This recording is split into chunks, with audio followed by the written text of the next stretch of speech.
El tema de hoy es el entendimiento boca abajo o al revés. ¿Cuántos saben que Dios quiere que nosotros tengamos un entendimiento, que comprendamos el propósito, el motivo por el cual venimos a la iglesia, por el cual servimos a Dios? Dios quiere que estemos bien conscientes de ese entendimiento, de esa sabiduría, de que comprendamos no solamente la vida de Jesús, no solamente los evangelios, pero antes de la fundación del mundo, Dios quiere que como hijos de Dios tengamos una imagen, una idea del por qué, la razón, el motivo, por qué estamos aquí en este mundo. Creemos que como hijos de Dios luchamos en contra de la corriente, batallamos. ¿Por qué? Porque el mundo allá afuera no piensa como nosotros pensamos, no ve las cosas como nosotros las miramos. Y por eso Dios quiere enseñarnos que si nosotros vivimos una vida apartada, aislada de Dios, de la voluntad de Dios, eso va a traer fatalidades a nuestras vidas, desastre a nuestras vidas, en cualquier área, sea en la vida espiritual, en la relación personal que tenemos con Dios, también puede ser en la relación con los hijos, en la relación matrimonial, en el matrimonio, también puede ser en las finanzas. Así de que estas enseñanzas que aprendemos en este tema de lo que es ahora en este día el entendimiento, son enseñanzas prácticas que vivimos cada día y que podemos aplicarlas a nuestras vidas para poder ser victoriosos y tener una vida victoriosa en las manos de Dios, haciendo la voluntad de Dios. Dios quiere que no nos conformemos al mundo, a lo que el mundo piensa, a lo que el mundo enseña, a lo que vemos ahí afuera. Dios quiere que entendamos que vivimos en un mundo boca abajo, cuando nosotros como creyentes queremos vivir normal, una vida derechita, una vida basada en los fundamentos cristianos, basando en las enseñanzas de Dios, en las enseñanzas divinas de la palabra de Dios. Es difícil, no es fácil vivir en una cultura, en una sociedad donde a lo bueno, decíamos en el primer mensaje, se le llama malo y a lo malo se le llama bueno. Los jóvenes en cualquier área vemos que son atacados por bullying, por burlas, por presiones de los compañeros de las escuelas, en los trabajos mismos, en las escuelas. Muchas veces también vemos en las mismas iglesias no hay unidad, no hay armonía, y vemos que la maldad existe por todos lados. Vemos que hay maldad, hay fuerzas espirituales que se oponen a que el creyente, el verdadero creyente, el Hijo de Dios, viva una vida en obediencia a la palabra de Dios, a la voluntad de Dios. Pero por eso estamos aprendiendo en esta serie de mensajes donde debemos de entender que el mal existe. ¿Cuántos saben que el mal existe? Amén. Si usted no lo cree, mire a su alrededor. Escuche los jóvenes, sus hijos en las escuelas. ¿Cuántos jóvenes se quitan la vida por depresión, por cosas que los hacen sentir aislados, vacíos, infelices? Escuche eso. ¿Cuántas personas, jóvenes y adultos, están envueltos en drogas, están envueltas en alcoholismo, en pornografía? Y usted mira la maldad por todos lados. No es necesario mucho investigar, meterse al Google o preguntarle a Alexa cómo está la maldad en este mundo. Vemos la maldad por todos lados. La maldad no necesita mucho ir a una universidad para darse cuenta de lo que está pasando a nuestro alrededor. Vemos racismo, vemos odio, vemos también violencia, vemos opresión, corrupción, vemos muchas cosas que pasan alrededor nuestro. Pero el punto aquí es, la pregunta para ti, para mí en este día es: ¿qué estamos haciendo nosotros como iglesia para enfrentar esa situación? Cuando la situación difícil llega, cuando enfrentamos una opresión, una oposición a hacer las cosas correctas, ¿cómo actuamos nosotros? ¿Nos dejamos llevar por esa corriente de esta sociedad, de este mundo? ¿O actuamos o nos paramos firmes con una base cristiana, con una base basada en la enseñanza que Dios nos da? ¿Cómo es como actuamos como iglesia? Vemos que la maldad es real. pero nosotros tenemos que estar prevenidos. Se ve la maldad en los medios de comunicación, en las noticias.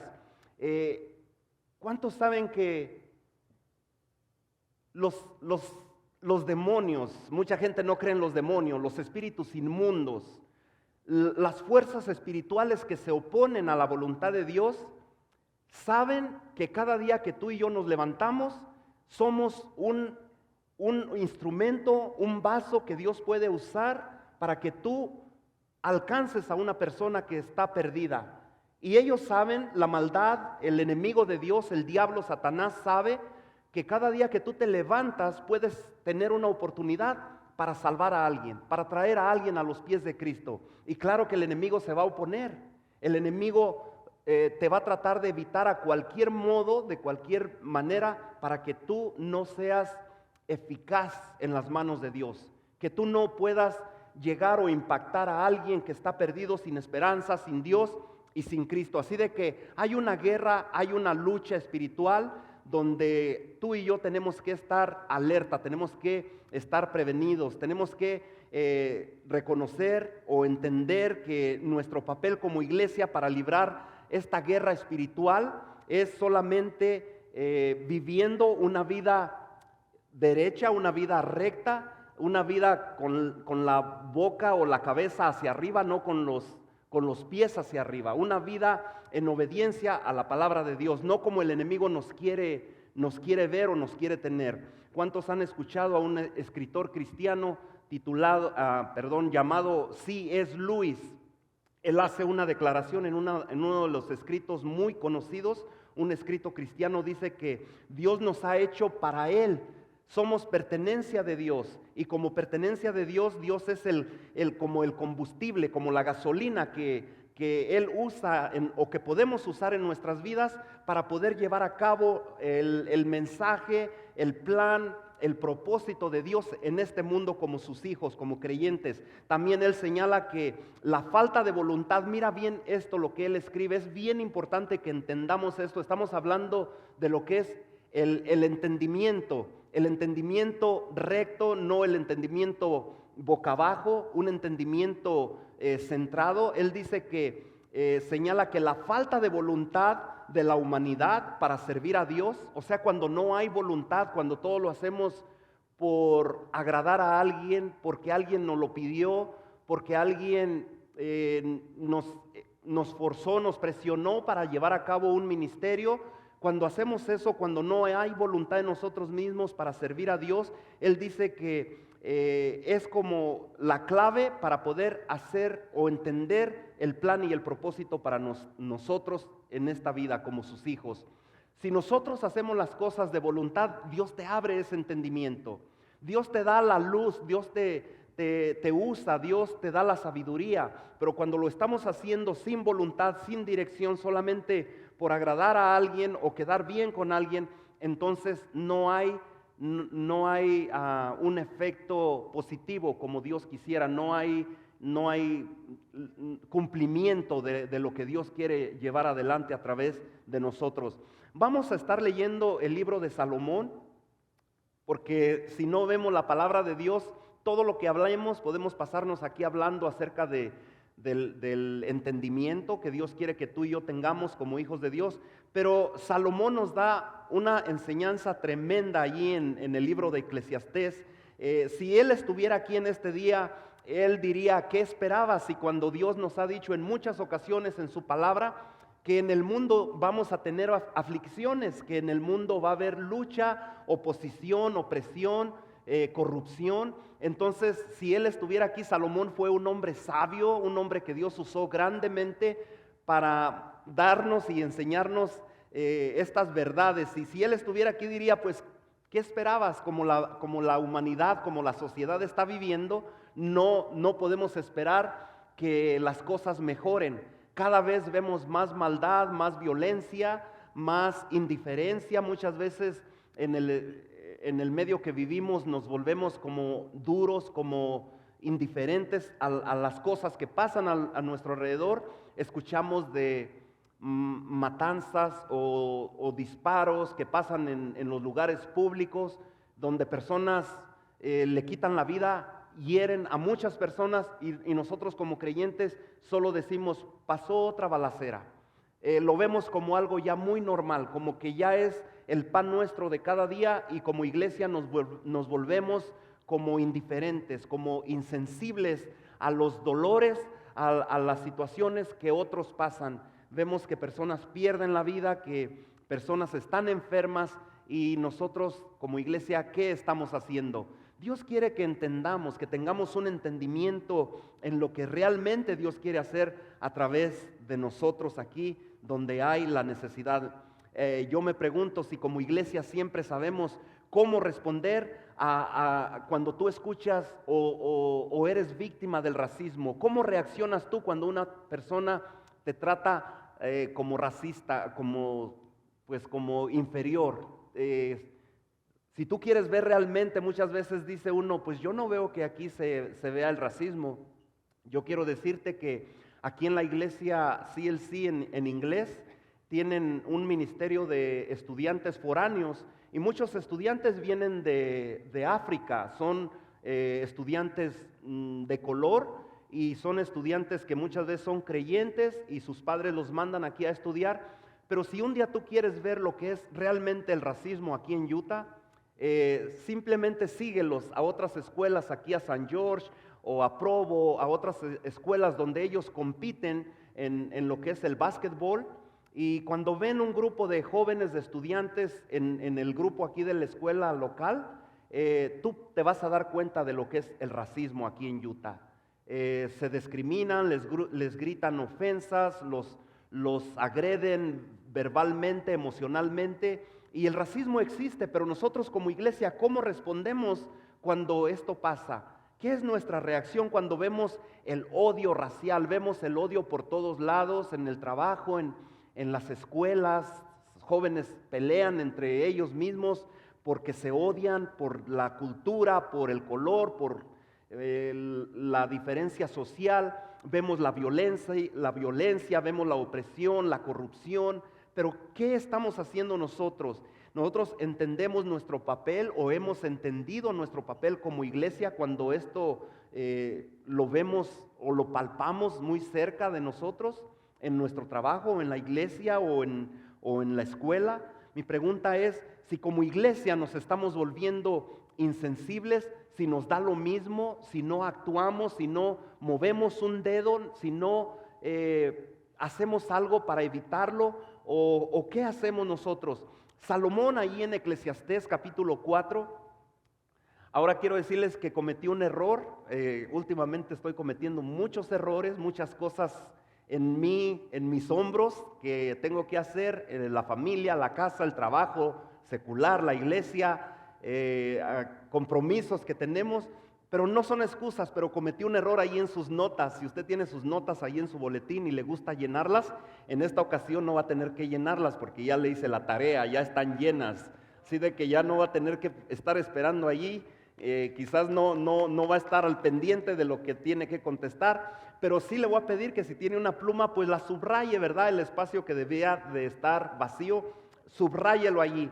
En Eclesiastés capítulo 4, que es donde vamos a estar viendo la clase, el mensaje de hoy, capítulo 4 de Eclesiastés, en el principio, mire lo que nos dice Salomón acerca de lo que se vivía en ese tiempo, acerca de lo que es la opresión, la corrupción, la opresión. Y imagínense si en ese tiempo del rey Salomón se miraba esto, ¿qué esperamos ahora? ¿Qué es lo que estamos viviendo ahora? Él dice ahí en el capítulo 4 verso 1, dice: me volví y vi las violencias que se hacen debajo del sol. En ese tiempo ya existía la violencia, y él dice que él la miró, dice: y he aquí las lágrimas de los oprimidos.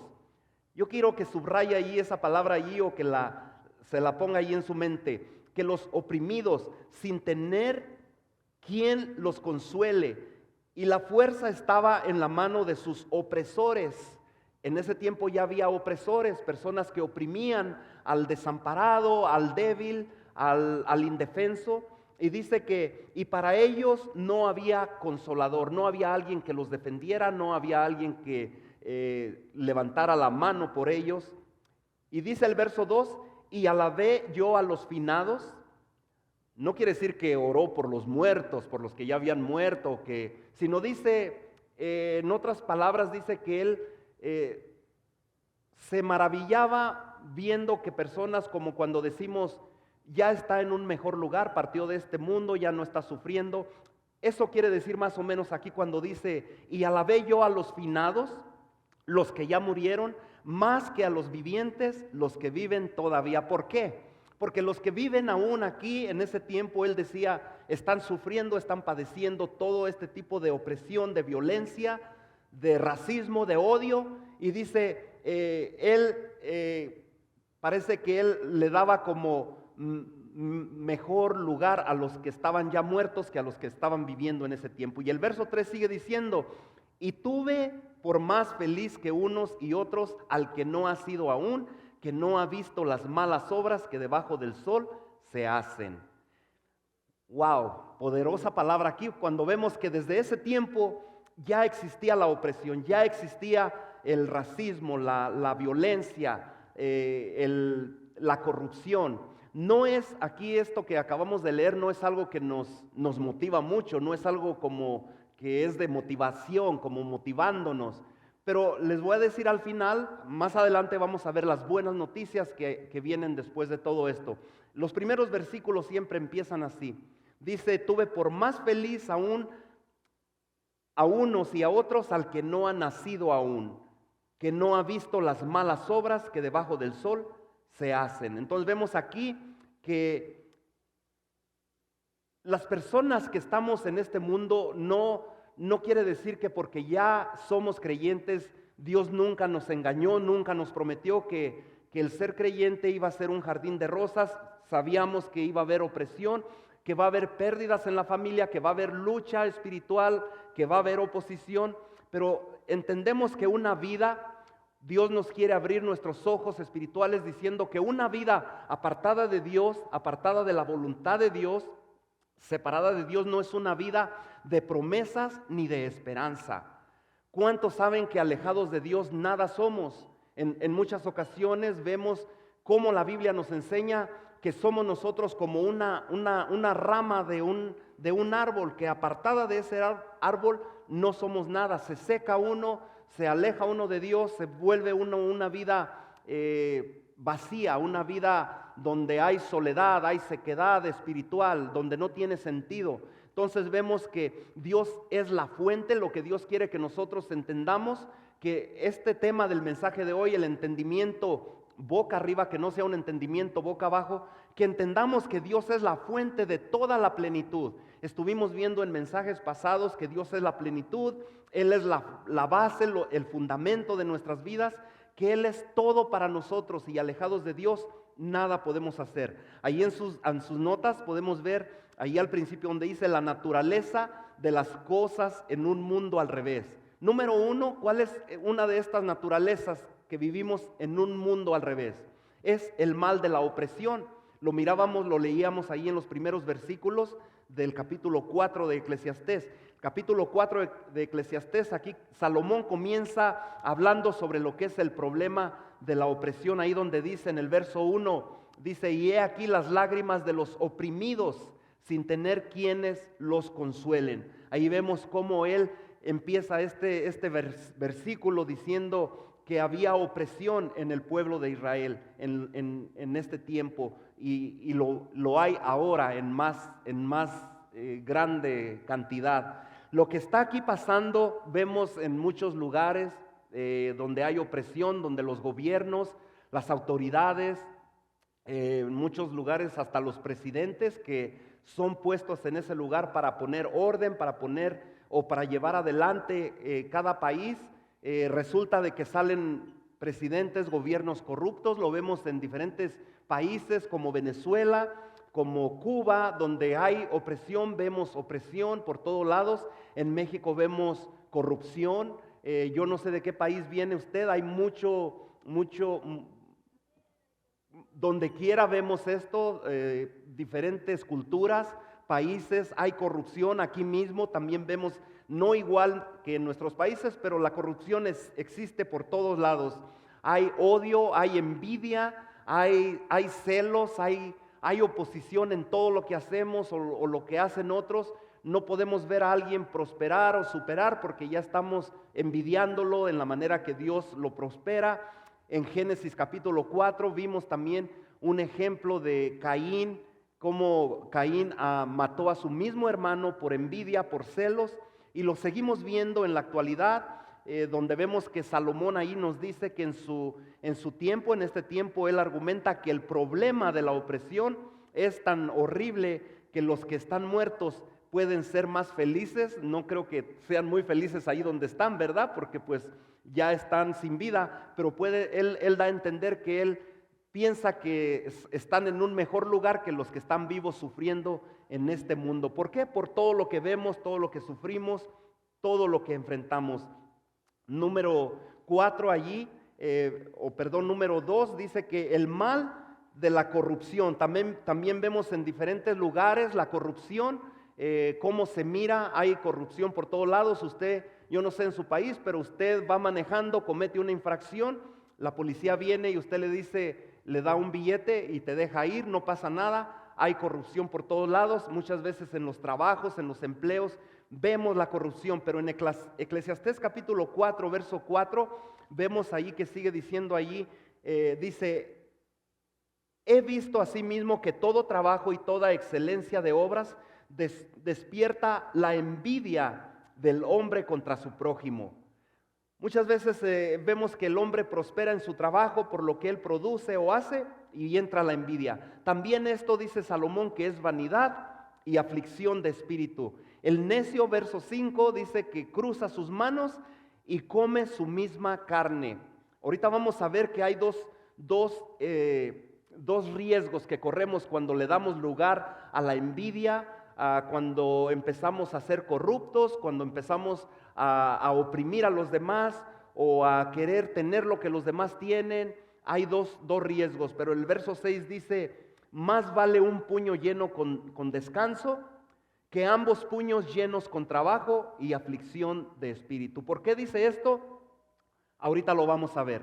Salomón está diciendo aquí que nuestro trabajo puede ser un impulso para nosotros caer en envidia, nosotros querer tener lo que otros tienen, nosotros querer ser lo que otros son, ser prosperados, ser bendecidos, y a veces el fruto de nuestro trabajo nos lleva a ese lugar donde queremos tener más, o en otro lado, en el otro lado de la moneda podemos decir que nos sentamos, nos conformamos y nos volvemos como haraganes, perezosos, y no queremos luchar más, y a causa de esto pues empezamos como a querer conseguir el dinero fácil, las cosas fácil sin tener que trabajar. Estos dos riesgos, número 1 ahí en sus notas, es el haragán, el que es perezoso, el que cae en un lugar donde dice, pues yo trabajo y por más que trabajo no tengo nada. Y aquel que no trabaja tanto, prospera y tiene muchas cosas. Empezamos como a conformarnos a decir, pues entonces si es así, ¿de qué sirve trabajar? Usted ha escuchado muchas personas así, que hay dos extremos. El que se convierte en el haragán y después de ser perezoso o ser como que no le gusta luchar ni prosperar, quiere prosperar pero a base de corrupción, de vivir de los demás, de abusar de los demás, de quitarle lo que los demás tienen, y se convierte en un corrupto. No quiere trabajar pero quiere tener las cosas fáciles. Por otro lado vemos el otro riesgo es los que son adictos al trabajo. Los que trabajan y por más que tienen, nunca están conformes, nunca dicen tengo lo que necesito, no lo que quiero, pero lo que necesito para vivir, y por lo tanto corren el riesgo de trabajar y trabajar y trabajar. Y dice aquí lo que leíamos que en el verso 6 dice, más vale un puño lleno con descanso, tener poquito pero tener paz. ¿Alguno de ustedes ha escuchado ese dicho que dice, más vale tener un plato de frijoles, pero comerlos con gusto, con paz, que tener un manjar, carne y fruta y todo lo que usted pueda tener allí, pero no ser feliz, no disfrutarlo? Entonces dice aquí que muchos corren el riesgo de volverse adictos al trabajo. ¿Por qué? Porque dice que tienen los puños llenos de dinero, de cosas materiales con su trabajo, pero también dice que esto es aflicción de espíritu. Eso nos dice el verso 6 allí. Estos tipos exigen como los que se vuelven haraganes, quieren vivir a costa del trabajo de los demás.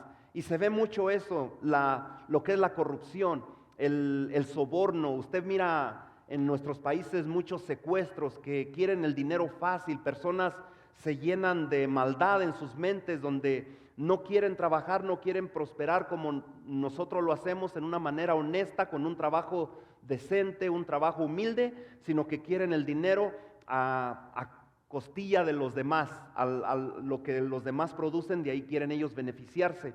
Esto es el riesgo que se corre por dejar que la envidia, la corrupción controle nuestras vidas. No permitamos eso. Dios quiere guiarnos, Dios quiere que entendamos, Dios quiere guiarnos al entendimiento boca arriba, no un entendimiento boca abajo. Número 3, ahí en sus notas, el mal también existe, el mal del aislamiento. Vimos que existe el mal de la corrupción, el mal de la opresión, pero también el mal del aislamiento. ¿Cuántas de ustedes, personas aquí en este lugar, no miran que muchas veces escuchamos que personas se aíslan? Pasa algún problema en la congregación y no vienen más a la iglesia, o se apartan o se quedan en la casa mirando programas de televisión cristianos y dicen: yo no necesito ir a la iglesia porque no hay amor, porque no me reciben como yo quisiera, porque no me tratan como yo quisiera, y se aíslan totalmente. Eso es una mentira del enemigo, que es lo que quiere hacer, causar en las iglesias. Quiere aislarte, quiere separarte del grupo. Usted mira por ahí en los videos me gusta ver a veces esos videos de lo que es la naturaleza, los animales, cómo a veces las chitas o los leones, las bestias así de la selva, persiguen a una manada y su meta de ellos es separar a uno de ellos, sea un bebé de la manada, un animalito que está indefenso. Su meta es apartarlo, porque cuando está en medio de la manada se siente protegido, se siente cubierto por los demás, los papás, la mamá, los tíos, los abuelitos ahí en la manada. Pero cuando él se aparta de la manada, es una presa fácil para el animal que lo quiere usar como alimento. ¿Cuántos entienden eso? Lo vemos en los animales, y lo mismo pasa en las iglesias, lo mismo pasa en las familias. Hay familias que están totalmente divididas. Por allí alguno se hizo el ofendido y se apartó, nunca quiso hablar más con la demás familia. Parece que ni parte de esa familia es. ¿Por qué? Porque es lo que el enemigo quiere hacer, destruir. El enemigo no vino a este mundo, a nuestras vidas, más que a causar daño, a matar, a robar y a destruir lo que Dios ha hecho en nosotros. Así de que tenemos que tener cuidado, que una de las tácticas del enemigo es aislarnos, separarnos de la congregación, hacernos sentir que somos mejor en nuestra casa, o ver programas cristianos en la televisión. Y eso es una mentira, porque la Biblia nos enseña que no debemos dejar de congregarnos, porque eso muchos lo tienen por costumbre, y cuando menos se acuerda están más fríos que un cadáver. ¿Cuántos dicen amén? Amén. Se empieza uno a enfriar cuando dice uno, menos se acuerda, uno dice: no necesito ir a la iglesia. Aquí tengo a Benny Hinn, aquí tengo a los apóstoles que predican en la internet, y se llenan de esa mentalidad y no los ve más por la iglesia. ¿Por qué? Porque creen que allí están correctos. El enemigo está tratando fuertemente con ellos. Si usted mira que alguien no viene a la iglesia, dele una llamadita, dígale: no te aísles, no te separes, vente, te extrañamos. Motívelo a que venga a la iglesia. No hay iglesia perfecta, no somos perfectos, tenemos errores, tenemos fallas, pero Dios quiere mantenernos en unidad y en armonía. De esto vamos a estar hablando un poquito más adelante, porque es muy interesante vivir unidos. Dios nos ha creado para vivir en comunidad. ¿Cuántos dicen amén? Desde el principio, cuando Dios dijo: no es bueno que el hombre esté solo, Él sabía que no es bueno que el hombre o la mujer estemos solos, aislados. Dios nos hizo una pareja, una ayuda idónea, que es la mujer, la esposa. Nos dio una familia, nos dio hijos para estar acompañados, nos dio una iglesia local donde podemos convivir, compartir. ¿Cuántos de ustedes saben que muchas veces estamos pasando situaciones difíciles donde quizás son las finanzas, quizás tenemos $20 en la bolsa y es lo único que nos queda, no tenemos cómo pagar biles o facturas médicas, o no tenemos cómo pagar las utilidades, la luz, el agua, el gas, y decimos lo único que me queda son $20 y con $20 no me alcanza para nada?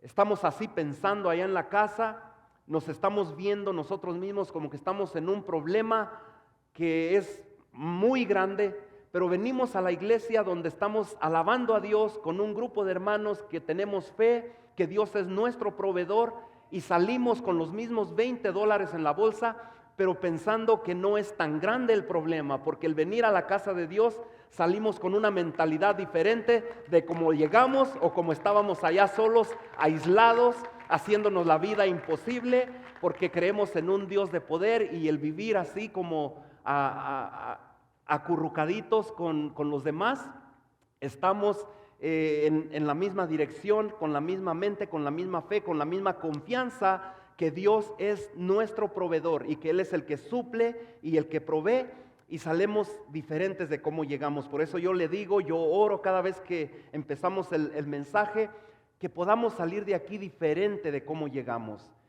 pensando que somos mejores solos, que estamos aislados, y donde Dios no puede obrar así.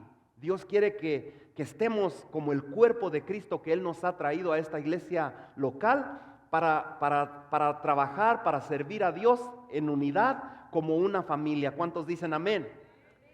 Dice el verso 4, he visto asimismo que todo trabajo y toda...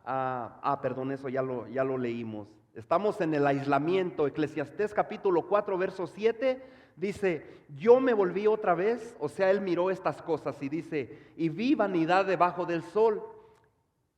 Está un hombre solo y sin sucesor, que no tiene hijo ni hermano, pero nunca cesa de trabajar. Este es el riesgo que les decía, que se vive en la vida trabajando y trabajando y trabajando, y todo es vanidad y aflicción de espíritu. Dice, ni sus ojos se sacian de sus riquezas.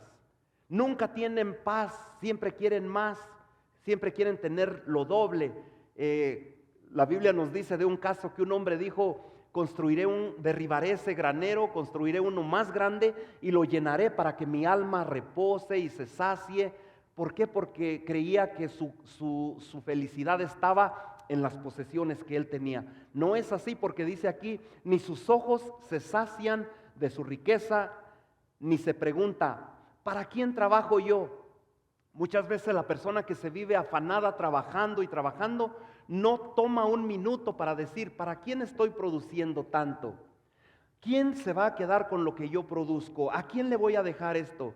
Dice, y defraudó mi alma del bien. También esto es vanidad y duro trabajo. El trabajar y trabajar afanado en que queremos tener más, eso también es aflicción de espíritu, es vanidad de vanidades. Todos somos hechos a la imagen de Dios. Dios nos creó a su imagen y semejanza.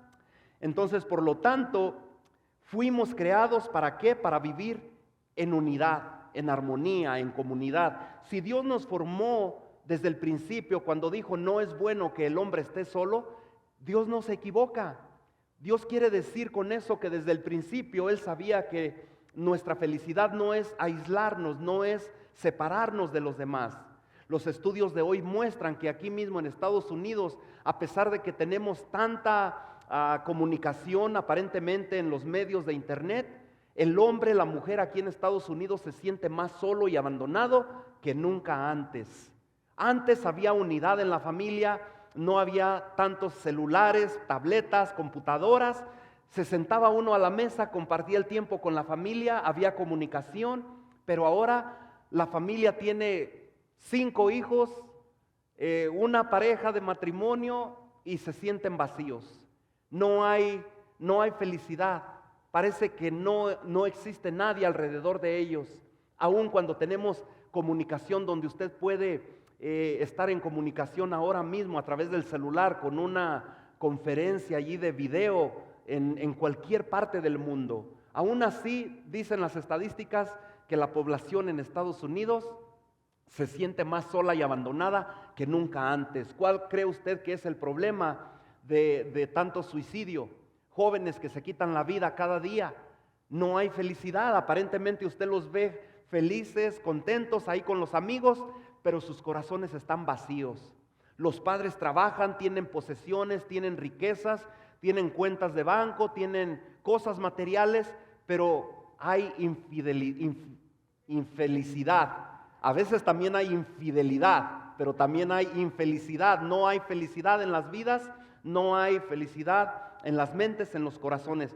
En Eclesiastés 4 vemos aquí a un rey, vemos al rey Salomón, que él miraba que sus años pasaban. Cuando uno se empieza a ser viejito, yo no sé, pregúnteme a mí, pregúntele al hermano Bob Torres, a cada uno de ustedes que ya pasamos de los 50, empezamos a meditar y a pensar, ¿qué será de mí? ¿Qué va a ser de mi vejez? Empieza como el temor, como la preocupación. ¿Quién me va a cuidar? ¿Quién va a llevarme? ¿Quién me va a dar un vaso de agua? ¿Quién me va a visitar en el hospital? Todo eso empieza a venir y no somos los únicos, porque el rey Salomón también, él empezaba a meditar en esto. ¿Qué está diciendo aquí? Con las cosas que vemos en el mundo, parece que todo es deprimente cuando leemos estos versículos que hemos leído. Pero Salomón siempre da una respuesta. Empieza diciendo esto como malas noticias, como que no es nada motivante lo que hemos leído, pero hay buenas noticias en medio de todo esto.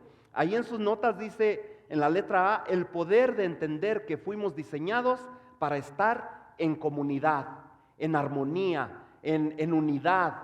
¿Sabe que el enemigo no quiere que estemos unidos? El enemigo no quiere que haya unidad en las familias. Cuando el enemigo ve unidad, dice, allí debo de actuar. Allí debo de intervenir, quiero destruir lo que Dios está construyendo. Y viene la destrucción si no estamos despiertos, si no estamos con nuestros ojos espirituales, oídos espirituales para detectar e identificar las acechanzas del enemigo. ¿Cuántos están conmigo? Amén. El mal existe, la opresión existe, la corrupción existe, pero te voy a decir una cosa, la comunidad, la unidad hace la diferencia. ¿Cuántos dicen amén?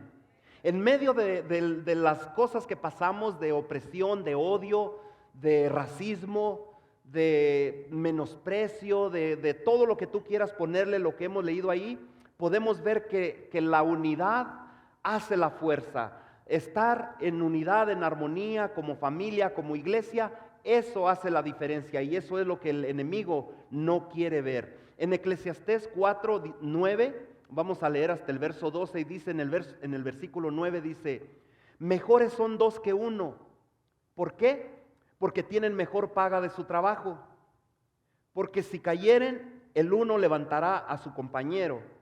Pero, aquí hay un pero, ay del que está solo. ¿Cuántas veces tú te sientes como que tus hijos están creciendo? De primero tus hijos querían estar apegados a ti en todo momento, no se te despegaban, estabas tú sentado hablando con alguien y ellos ahí sentados en tus piernas, pero poco a poco cuando pasa el tiempo tú empiezas a notar que tus hijos ya no quieren estar contigo. ¿Cuántos dicen amén? ¿Cuántos me entienden de lo que estoy hablando? Y cada vez te empiezas a sentir más solo, te empiezas a sentir como que no existen los demás, como que la familia no está ahí contigo. Dice que ay del solo, ay de aquel que está solo, que está aislado. ¿Por qué? Porque eres una presa del enemigo. Dice que cuando cayere, no habrá segundo que lo levante. Así de que si tú estás solterito, empieza a buscar una compañerita, porque no sabemos qué vamos a hacer cuando estemos viejitos, si es que estamos solos. Si Dios nos permite llegar a la vejez, más vale que le vayas poniendo el ojo ahí a alguien o que le digas, Señor, pon delante de mí a alguien que tú tengas para mí, para cuando estemos en esa situación tengamos quien nos dé un vaso de agua pero vemos que los hijos a veces, muchas veces, aunque sean tus hijos, se vuelven indiferentes. Dice allí por allí una historia, no sé si es verdad o no, que los hijos tenían a su papá ya viejito y lo venían y lo sacaban al solecito para que se calentara, lo arrastraban así en un tapete y lo sacaban al patio de la casa y lo dejaban ahí en el solecito, y en una ocasión se les olvidó, se fueron a la fiesta y el viejito se quedó ahí toda la tarde y parte de la noche hasta que ellos regresaron de la fiesta. Esa es la historia, esa es la triste historia. Así de que tú tienes tus hijos, aprovéchalos, siembra ahora que tú puedes ganarte el cariño de ellos, para cuando tú estés viejito, ellos estén allí a tu lado. Lo que tú siembras ahora con tus hijos, eso es lo que tú vas a recoger cuando llegues a una edad donde tú te sientes así, solo, como dice aquí. Hay de aquel solo que cuando cayere no habrá segundo que lo levante. Siembra en la pareja que tú tienes ahora, siembra en la esposa, en el esposo. Trátalo bien, trata bien a tu esposo, hermana, hermano, trata bien a tu esposa, para cuando estés enfermo, para cuando estés viejito, estén ellos allí a tu lado. ¿Por qué? Porque a la primera de cambios oímos muchas historias que dicen: el esposo se enfermó y la esposa ya tenía a otro por ahí preparado en línea. Así de que, o la esposa se enfermó y el esposo ya tenía el repuesto allí. Siembra ahora que tú puedes, siembra para que tú puedas recoger lo que tú sembraste. Es bonito cosechar lo que uno siembra. Así de que también dice en el verso 11, también si dos durmieren juntos, se calentarán mutuamente, mas ¿cómo se calentará uno solo? Si tú estás abandonado, a veces tienes que traerte allí a la gorda o a la negra o al chato para que te caliente los pies. Un perrito, una mascota, un gato. ¿Por qué? Porque el esposo no te quiere ahí cerca, o la esposa, porque así está la relación. Tenemos que sembrar, ¿para qué? Para que no sea una mascota la que nos caliente los pies. Bueno, aquí no dice si es mascota o es esposa, pero dice que dos es mejor que uno, ¿verdad? Pero no malentendamos, Dios nos hizo a la esposa, al esposo, para que uno al otro nos calentemos, no que sea una mascota la que venga a calentarnos los pies. En el verso 12 dice: y si alguno prevaleciere contra uno, dos le resistirán, y cordón de 3 dobleces no se rompe pronto. Si hay unidad como Dios nos creó para que estemos unidos, si hay fuerza en la unidad, dice que somos como un cordón de 3 dobleces que no se rompe fácilmente. Si estoy yo solo luchando contra alguien, fácil me pueden vencer, pero si mi esposa está ahí luchando conmigo, fácil podemos vencer y sobrevivir. Un día escuchamos unos ruidos allá abajo en el basement y le digo: oye, algo se oye allá abajo, vamos a revisar. Y yo llevaba a mi esposa así por delante diciendo: ¿habrá alguien allá abajo? Pero yo sé que con dos unidos hay fuerza, hay fortaleza, hay motivación, hay ánimo. No está uno ahí acobardado, atemorizado, porque dice que cordón de 3 dobleces no se rompe pronto, no se rompe tan fácil. Una vez cuando vine yo por primera vez aquí a Utah, venimos con el patrón mío de allá de California, el patrón de Lili y yo, donde nos conocimos, trabajábamos ahí en esa fábrica. Y él era de aquí de Utah, era originario aquí de Utah, nació aquí en Utah, pero se fue a California y allá inició ese negocio. Pero él conocía aquí, le gustaba regresar de vez en cuando y nos invitó a 3 varones ahí del trabajo, solos, no trajimos esposas. En ese tiempo estábamos solteritos, éramos libres, salíamos a donde queríamos, no había quien nos jalara la rienda, hacíamos lo que queríamos. Y él le gustaba mucho tomar, yo no era cristiano en ese tiempo, tenía un Ben, el supervisor también estaba allí y otro trabajador, y yo éramos 4 varones allí. Vinimos con el plan de venir a cazar aquí a Utah, a cazar venados. Él era de aquí, sabía cazar, nos llevó a un lugar como en Provo, ni sé dónde fue, pero era en el tiempo como de, ¿en qué tiempo es la cacería, Lauro? En octubre. Si usted ve en octubre aquí, ya es frío, ya empieza a ser frío. Veníamos en un van donde teníamos que dormir allá arriba en la montaña. No cazamos nada más que puros resfriados, ni siquiera un venado miramos. Él estaba más enfocado en tomar que en cazar. Imagínese un hombre tomado y con un rifle de alto poder ahí en sus manos, como que hasta uno decía, pues ¿a qué vine o por qué vine? Mi trabajo fue manejar todo el camino porque él estaba tomado, los demás estaban tomados y no fue muy agradable. Pero en la noche, a la hora de dormir, traíamos una cobija. Los trabajadores, como hacía frío, nos hicimos a un lado y él dijo, yo no me voy a revolver con los trabajadores, yo no me voy a mezclar con la chusma. Él se hizo a una orilla con su cobija, una sleeping bag, y se apartó de nosotros. Y nosotros, como no veníamos muy preparados para el frío, pues nos hicimos bolita los tres ahí, nos acurrucamos, nos cobijamos con lo que traíamos y pasamos la noche pues ahí frío, pero como ahí carboncitos dándonos calor uno al otro. No piensen mal, estoy mirando como, no sean mal pensados. El patrón, supuestamente allá en el otro lado del ven, solo, de alta clase, no se quiso mezclar con nosotros. Como a las 2 de la mañana despertamos y lo vemos en medio de nosotros, ahí metido entre medio de nosotros. El que era orgulloso, el que era creído, el que era supuestamente de la alta sociedad y clase y categoría, ahí aparte, pues amaneció en medio del montoncito ahí. ¿Para qué? Para protegernos del frío. Ahí se cumple donde dice que uno al otro pues puede uno dormir y calentarse, darse uno calor, porque dando a entender pues que estando en unidad, Dios nos hizo para estar unidos en armonía como familia, como iglesia, como ministerio. En todas las áreas Dios quiere que seamos unidos. ¿Cuántos dicen amén? Amén. Dios le gusta la unidad, le gusta lo que es la sociedad, lo que es el vivir en armonía unos con los otros. Entonces Salomón aquí nos está tomando lo que es el aislamiento. La enseñanza que él nos da es que cuando nos aislamos, él lo está reemplazando ¿con qué? Con la unidad. Dios quiere que si tú estás sintiendo que quieres aislarte, separarte o alejarte de los demás, Dios quiere que te unas, no que te separes.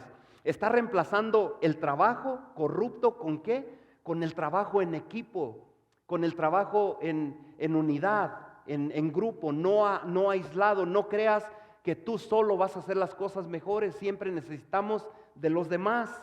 A veces como líderes decimos, yo no necesito que nadie me ayude, yo puedo hacerlo todo. ¿Y qué hacemos? Lo que hacemos es dañamos el grupo. ¿Por qué? Porque Dios no nos hizo para trabajar solos. Aquí Salomón también está reemplazando lo que es el trabajo corrupto con lo que es el trabajo en equipo, y también está reemplazando la opresión con el apoyo. En vez de oprimir a los demás, hay que apoyarlos. Si vemos a alguien que está desanimado, no lo aplastemos más, no le pongamos más peso encima, más carga encima. Apoyémoslo con el trabajo que esté haciendo en cualquier área que sea, luchando con cargas, con luchas, pérdidas en la familia, problemas en el matrimonio, problemas con los hijos, enfermedades o en las finanzas. Apoyemos al que está en necesidad. Una de las armas más grandes que Dios nos ha dado, que es la unidad. Trabajemos en equipo, trabajemos unidos. Cuando 2 o más personas están así trabajando juntas, servimos mejor. ¿Cuántos lo creen? Amén. Hagamos las cosas como Dios quiere, hagámoslo en unidad. Salomón dice aquí que el cordón de 3 dobleces no es tan fácil de romperlo. Trabajemos en equipo, trabajemos como Dios quiere, en la voluntad de Dios. La Biblia hace mucho énfasis en el poder y la importancia de lo que es la unidad, el trabajar en comunidad. Algunas de las enseñanzas en la Biblia nos enseñan acerca de lo que es relaciones en el matrimonio, relaciones en la familia. Esos son los temas que vemos mucho, que son muy buenos, pero también otros temas es acerca de las relaciones, de lo que es el trabajar en equipo. Otras tienen que ver más con el amar a nuestro prójimo, el ser misericordiosos, el ser dadivosos, generosos con aquellos que están en necesidad. Si tú ves ahí en tus notas, Hay dos cosas que se semejan mucho, lo que era el Antiguo Testamento. En el Antiguo Testamento se enfatizaba más o mucho en la comunidad. ¿Para qué? Para que el pueblo estuviera unido, el pueblo de Israel estuviera unido como un solo cuerpo. Pero ahora en el Nuevo Testamento vemos que se enfatiza en la comunidad como la función y el gran arma que tiene la iglesia. ¿Cuál es la gran arma que Dios nos ha dado como iglesia? La unidad, estar en armonía. ¿Cuántos sienten que esta iglesia es donde Dios lo ha puesto para trabajar unidos con los demás, cumpliendo el propósito de Dios? Eso es lo que la Biblia, la palabra de Dios, enfatiza en la actualidad, en el Nuevo Testamento, de mantener a la iglesia unida, en armonía. Mira cómo Lucas lo pone en Hechos capítulo 2, verso 42. Y perseveraban en la doctrina de los apóstoles. Por cierto, estamos allí en el estudio bíblico estudiando el libro de los Hechos. Ya tenemos ¿desde cuándo, Félix? Un año. El libro de los Hechos de los apóstoles, el capítulo 2, no hemos salido de allí, estamos patinando todavía, pero diferente clase, diferentes enseñanzas. Siempre es una bendición. Pero estamos leyendo el capítulo 2 de los Hechos, donde dice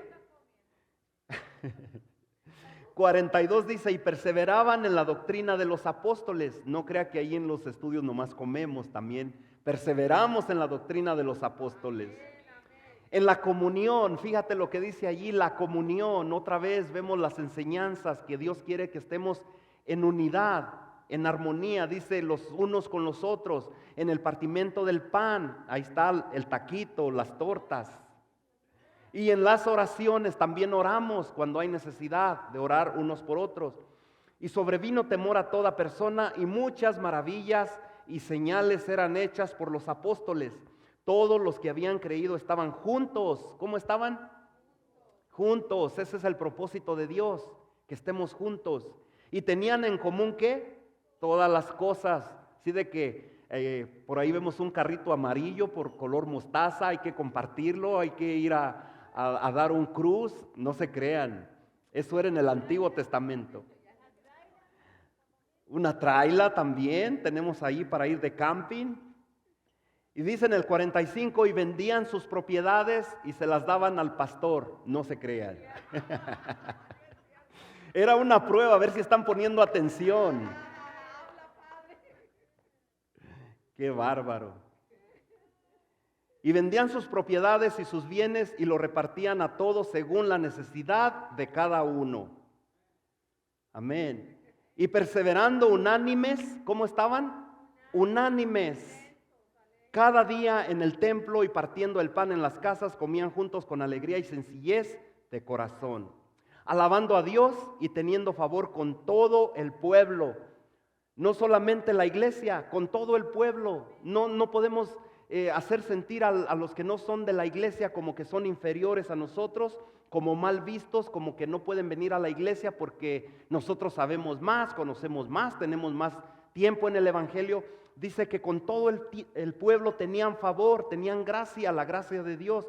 Dice, y el Señor añadía cada día a la iglesia los que habían de ser salvos. Cuando el pueblo mira esto en la iglesia, ellos tienen esa, como esa idea de qué es lo que ellos tienen. Como que los atraes, como que ven algo diferente en ti. Dice que cuando la gente de afuera miraba estas cosas, el pueblo miraba esto, Dios añadía a los que habían de ser salvos. Yo quiero que reconozcas que hay mucha maldad en el mundo, en donde quiera que vamos, a cualquier lado que miramos, pero en este mundo que está boca abajo, como el tema del mensaje, donde la cultura se está desmoronando rápidamente, la gente tiene que unirse, la iglesia tiene que unirse, la familia tiene que unirse. En Hechos capítulo 2, versículo 1 dice, cuando llegó el día de Pentecostés, estaban todos como unánimes, juntos, estaban unidos. Una iglesia era una iglesia empoderada, una iglesia llena de la presencia de Dios, llena del amor de Dios, una iglesia que mostraban la gracia de Dios. Y nosotros aquí en Iglesia CLC es la meta de mostrar el amor de Dios, la armonía, la unidad, pero no solo como iglesia, sino con otras iglesias también estar en armonía. Hoy tuve un sueño y le digo a mi esposa, oye, estábamos hablando con alguien y hablábamos de que entre iglesias no hay unidad, los pastores están divididos, unos por un lado, otros por otro, y le comentaba a mi esposa como que eso se me quedó en la mente y me desperté con una pesadilla corriendo al teléfono, pensando que era realidad, que un pastor había venido a mi casa y que estaba allá afuera y que salí yo, ¿en qué le puedo ayudar, hermano?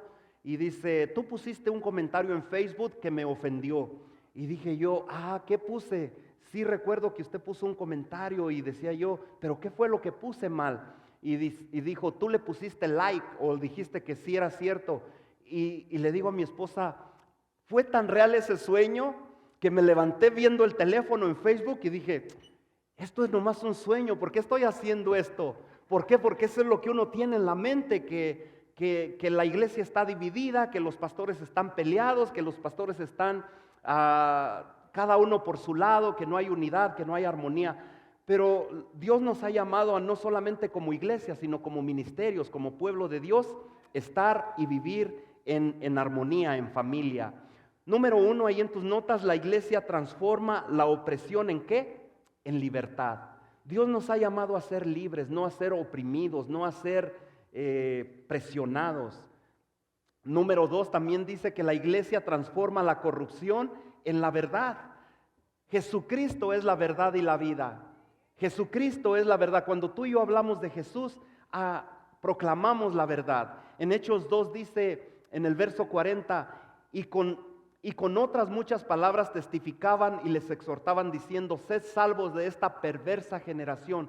Aun cuando hay perversidad, cuando hay maldad en esta generación, Dios quiere que nosotros prediquemos la verdad, que es Jesucristo. En Hechos 1:8 también dice, pero recibiréis poder cuando tú te dispones a hablar la palabra, a hablar la verdad. Dice que Dios te empodera de la presencia de Dios. Dice que recibiremos poder cuando haya venido sobre vosotros el Espíritu Santo y me seréis testigos en Jerusalén, en toda Judea, en Samaria y hasta lo último de la tierra. Romanos 1:6 también nos dice que porque no me avergüenzo del evangelio, porque es poder de Dios para salvación a todo aquel que cree, al judío primeramente y también al griego. Yo sería un desastre si yo no hubiera conocido a Jesús, si alguien no me hubiera hablado a mí del poder de Dios.